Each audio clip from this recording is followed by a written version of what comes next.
Welcome to today's deep dive. If you've been following the crisis in Sudan, you already know the tragic headlines. Right, it's a completely devastating situation. Exactly. I mean, we are looking at a conflict that has left over 150,000 people dead. And displaced 12 million more. Yeah, 12 million. It's pushed massive populations to the absolute brink of famine and now cholera.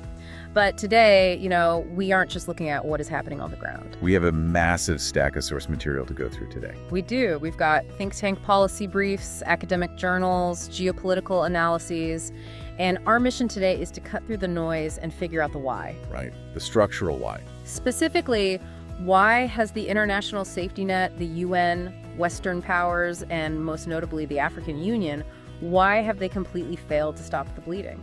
It's arguably one of the most profound failures of the multilateral international order in recent history. And I should state right up front, the literature we're examining today presents a deeply complex web of proxy warfare and diplomatic miscalculations. Definitely. Because these sources contain highly sensitive and conflicting geopolitical actions, we are keeping this deep dive strictly neutral. We are going to impartially report the facts and the scholarly interpretations from the material. We aren't taking sides or endorsing any political viewpoints here. Absolutely. Okay, let's unpack this. To understand why the international community is paralyzed right now, we really have to look at the timeline. You always have to start with historical context. Right, and the geopolitical briefs seem to point back to this critical window between the 2019 revolution and the 2021 military coup. Yes, the transitional period. Right, so the autocratic regime of Omar al-Bashir was ousted after 30 years. The people in the streets of Khartoum were demanding a fully civilian-led government, but the international community stepped in and pushed for something else. Why force a power-sharing deal with the military? Well, regional and global diplomats prioritize what they called stability. They essentially sold this idea of a pragmatic power-sharing deal between the civilian leaders and the military generals. Even though those were the exact same generals from Bashir's inner circle. Exactly. Up until a few days prior, they were his right-hand men. But they formed a transitional sovereign council anyway. The analysis shows that from the very beginning, this transitional framework was just fatally flawed. Because the military kept all the real power. Precisely. They retained the upper hand, they held veto power over key cabinet positions, and they completely sidelined the civilian representatives when negotiating peace deals with regional rebel groups. I was reading the timeline in these briefs, and the audacity of how that transition ended is just wild. Didn't the military basically promise the United States they would play nice literally the day before they overthrew the government? They did. It's a striking historical detail. On October 24, 2021, the United States Special Envoy to Sudan, Jeffrey Feltman, sat down with Sudan's top general, Abdel Fattah al-Burhan. And Burhan gave his word, right? He gave his explicit word that the army would honor the partnership with the civilians. Hours after Feltman left the country, Burhan staged a military coup. Unbelievable. He arrested the civilian prime minister, Abdallah Hamdok, and dissolved the entire transitional government. And the international response to this massive betrayal was just incredibly weak. Very weak. Instead of imposing tough, immediate measures, global powers just continued to cajole the generals. The literature argues this essentially emboldened them. So the military realizes super early on that there are no real consequences for seizing power. And this is a page pulled straight from their historical playbook. The Sudanese central government has a long history of viewing any rebellion, civilian or otherwise, as an absolute existential threat to its survival. Right, the scholars point back to the Darfur crisis for this, don't they? The one that began in 2003. Yes. Back then, the Arab-dominated central government armed proxy militias, the Janjaweed, to violently crush a non-Arab civilian uprising. And the African Union actually attempted to intervene back then. They did. They set a peacekeeping force known as AMIs, but that mission was drastically underfunded. They completely lacked the troop numbers to actually secure Darfur's vast territory. So that early, glaring failure to curb the government's domestic repression really set the precedent for the total impunity we're seeing today. It absolutely did. Which brings us to the two men who are currently tearing the country apart. On one side, you have the Sudanese Armed Forces, or the SAF, led by General Burhan. Right. And on the other side, you have the Rapid Support Forces, the RSF. That's a massive paramilitary group led by Mohammed Hamdan Dagalo, who is widely known as Hemedti. Both of these men orchestrated that 2021 coup together. Right, but now they're locked in a total war against each other. So if neither of these factions were democratically elected, how do they justify their claim to rule Sudan? What's fascinating here is the absolute fallacy of their power. Neither side has any constitutional legitimacy whatsoever. None at all. They're operating entirely within a legitimacy vacuum, but they use very different strategies to project authority. How so? Well, the SF claims statehood based on what scholars call institutional continuity. Because they are the traditional national army, they hold Sudan's seat at the United Nations. And they operate out of Port Sudan in the east now, right? Exactly. They claim to represent the legal, continuous state apparatus.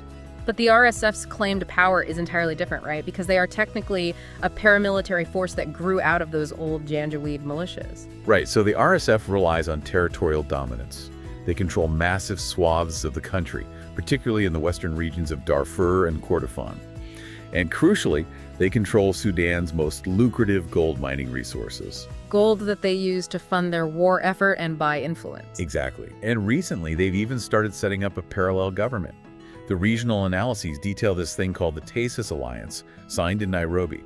What does that alliance actually do? It lays the bureaucratic groundwork for an RSF-led civil administration headquartered in South Darfur. It is essentially coercive military control disguised as legitimate governance. They're effectively partitioning Sudan into smaller fiefdoms. Wow. So if the military factions are completely illegitimate, where are the actual people in all of this? Why hasn't a united civilian movement stepped up to reclaim the government like they did in 2019? The researchers highlight a really tragic dynamic that we could call the civilian trap. There is a primary civilian coalition called Takadum. Led by the former Prime Minister Abdallah Hamdok. Yes, they formed with the goal of creating a united anti-war front. But in their desperation to stop the violence, civilian coalitions often make fatal compromises. Like what? Well, the analysis points out that Takadum is heavily dominated by political elites from the capital. They lack broad grassroots support from the diverse outer regions. And didn't they make a major strategic error by trying to negotiate directly with one of the generals? A massive error. In January 2024, Takadum leadership met with Hemedti in Addis Ababa, and they signed a joint declaration with the RSF. Let me guess, the RSF ignored it. Almost immediately. They completely ignored the terms of that humanitarian declaration. But the political damage for the civilians was already done. Because they alienated the SF. Exactly. By signing an agreement with one warring party, they gave General Burhan's administration the ammunition to paint the civilian coalition as RSF sympathizers. Yeah. The SF even went so far as to issue arrest warrants for Hamdok and other peace activists. It really illustrates how civilian leadership becomes divided, co-opted, and ultimately rejected by the heavily armed actors they are desperately trying to influence. There's a vicious cycle. So moving from the domestic to the global, why are external actors pouring gasoline on this fire? The intelligence and geopolitical reports describe this as a massive proxy war. It is entirely a proxy war at this stage. We are talking about United Nations expert panels alleging that the United Arab Emirates is supplying the RSF, a claim the UAE denies, of course. Meanwhile, the SFF is reportedly receiving drones and military hardware from Egypt, Iran, and Turkey. What are the motivations here? Why do these global powers care who wins a civil war in Sudan? You really have to look at the specific geopolitical calculus of each external actor. Let's look at the UAE first. The geopolitical analyses suggest the UAE envisions a post-war Sudan that is free of the traditional Sudanese military establishment. Why is that? Primarily because the SAF has deep historical ties to political Islamist factions. The UAE has a broader regional strategy of aggressively countering political Islam. Plus, they have massive economic interests in Sudan's agricultural sector and Red Sea ports. And Egypt's motivations are totally different. Complete opposite. Egypt views Sudan as its strategic backyard. Cairo's nightmare scenario is a completely collapsed state on its southern border. Which would threaten their security and the Nile River waters? Exactly. So Egypt strongly prefers dealing with a familiar traditional state institution like the SF. And this causes a rift between the external powers. It derailed a major diplomatic initiative. There was a group called the Quad, the US, UK, Saudi Arabia, and the UAE. But the Saudi Emirati crisis and their fundamental disagreements over whether the warring party should have any role in post-war Sudan basically broke the coalition.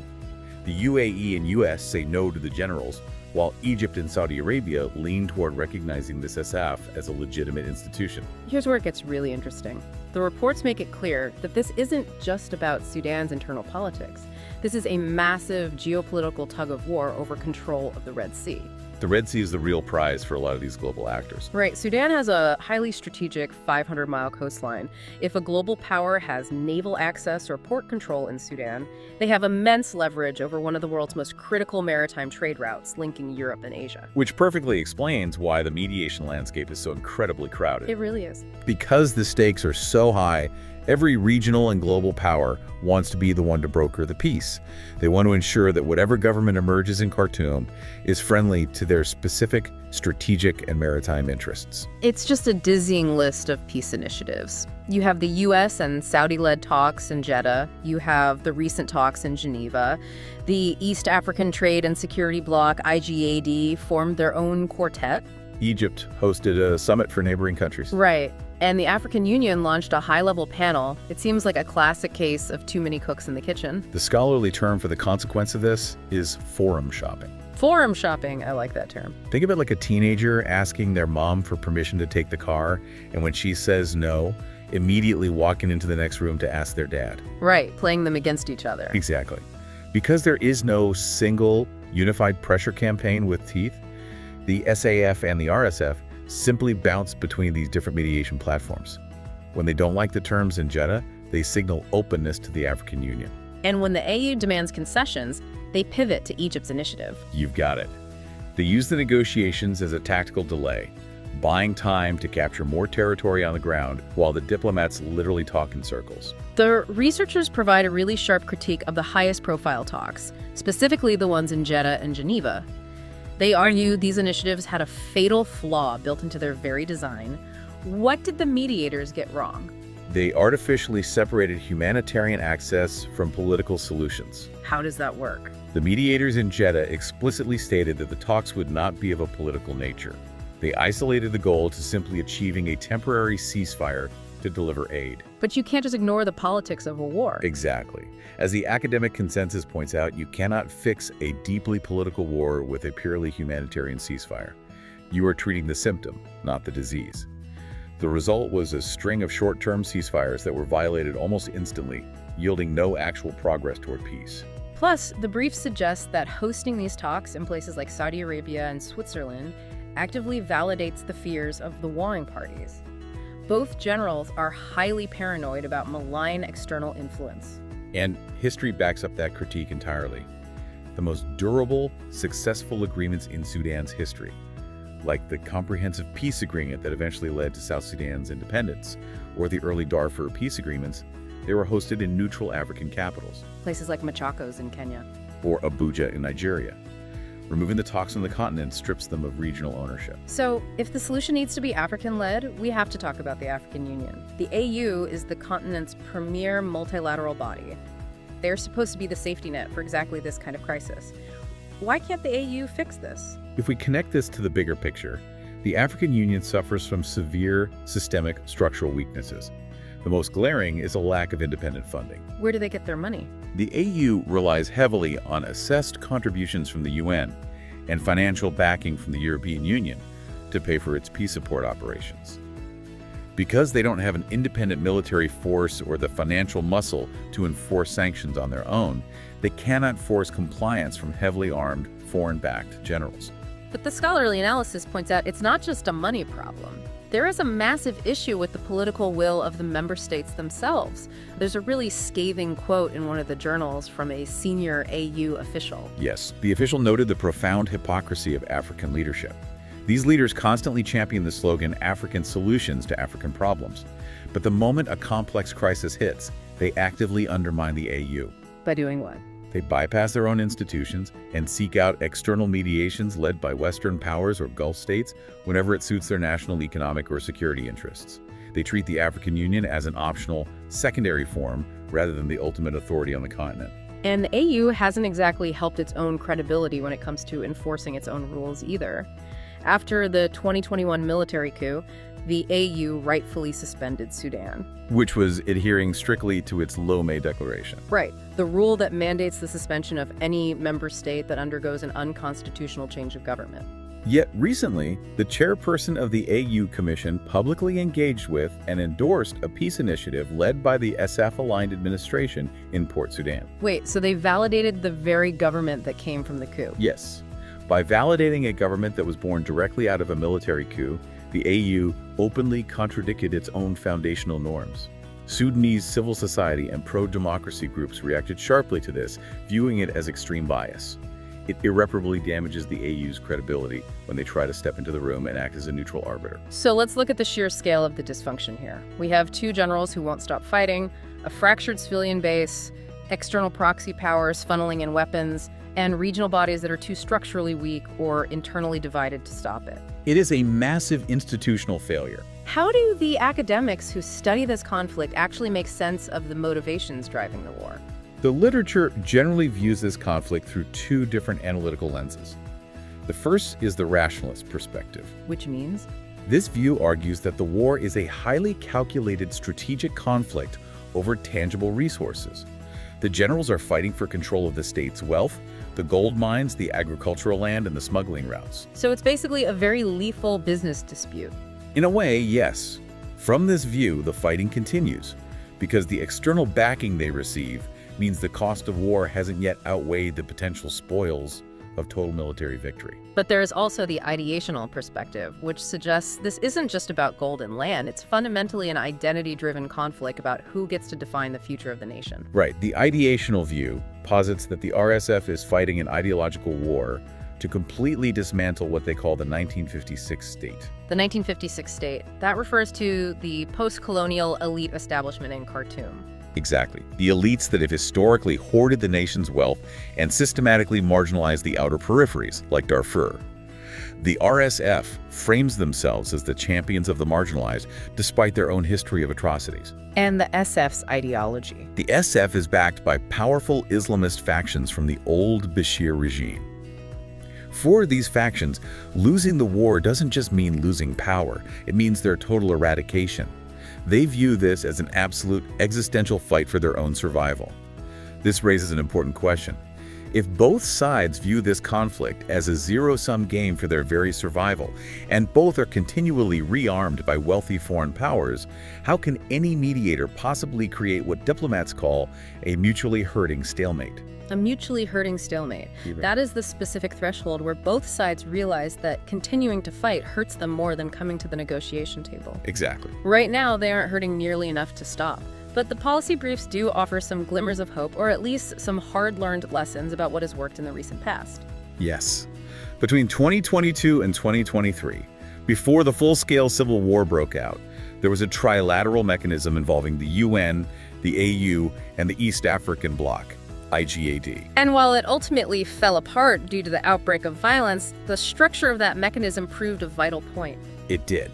When these massive international bodies actually pool their resources, build genuine trust, and align their technical and political goals, they can facilitate meaningful dialogue. Because everyone brought something different to the table. Right. The UN brought 300 staff members and vital technical funding, while the AU and IGAD provided the crucial regional political weight.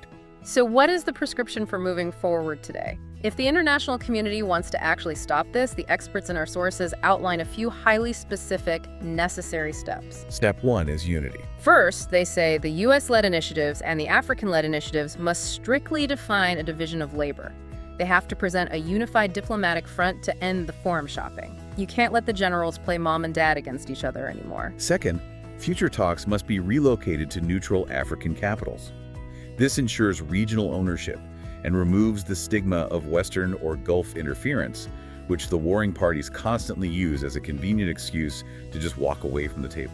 And third, the African Union absolutely must maintain its suspension of Sudan. This is critical. Reinstating them under the authority of either military faction would permanently destroy the AU's normative stance against coups. And finally, the researchers emphasize that any future ceasefire cannot just be a gentleman's agreement on a piece of paper. There must be a robust, enforceable monitoring mechanism for humanitarian access on the ground. Yes, this would likely need to be led by the UN. utilizing satellite imagery and independent observers to ensure aid actually reaches the millions of starving civilians, rather than being hijacked by the militias. It requires coordinated, synchronized leverage from all the international players at once. You have to cut off the weapons, unify the mediation, and enforce the consequences simultaneously. It's a tall order, but it's the only path outlined in the research that actually stands a chance. So we've covered a massive amount of dense geopolitical ground today. And if you are listening to this, you might be wondering, why should you care? Sudan is thousands of miles away from many of us. But the failure we are seeing in Sudan represents a terrifying collapse of the multilateral international order. It is the ultimate stress test for global diplomacy, and right now, the system is completely failing. This conflict is actively destabilizing neighboring countries. It's impacting global trade routes in the Red Sea, and most importantly, it proves a dangerous point. It proves that in our current fragmented world, heavily armed actors can completely ignore international law, commit horrific atrocities, and face zero consequences so long as the global community remains divided by their own proxy interests. That is the harsh reality of the situation. So what does this all mean? It means that peace in the 21st century requires genuine political will and alignment from global powers, not just what the scholars called unproductive pragmatism. You can't just slap a Band-Aid on a political bullet wound and expect the bleeding to stop. And that leads to a rather chilling thought that emerges from reading between the lines of this geopolitical research. If regional bodies like the African Union and international bodies like the UN continue to fail because warring generals can simply ignore them with total impunity, are we entering a new era of geopolitics? A kind of era. An era where traditional diplomacy and international law are effectively dead, and raw, unrestrained mercenary power is the only actual sovereign authority left in the world. It is a dark prospect, but if the international community doesn't change its approach, it is exactly what we are watching unfold in Sudan. That is a deeply unsettling thought and definitely something to mull over. Thank you so much for joining us on this deep dive. We hope it helped you cut through the noise and understand the incredible complexities, the proxy motivations, and the institutional failures driving what is happening in Sudan right now.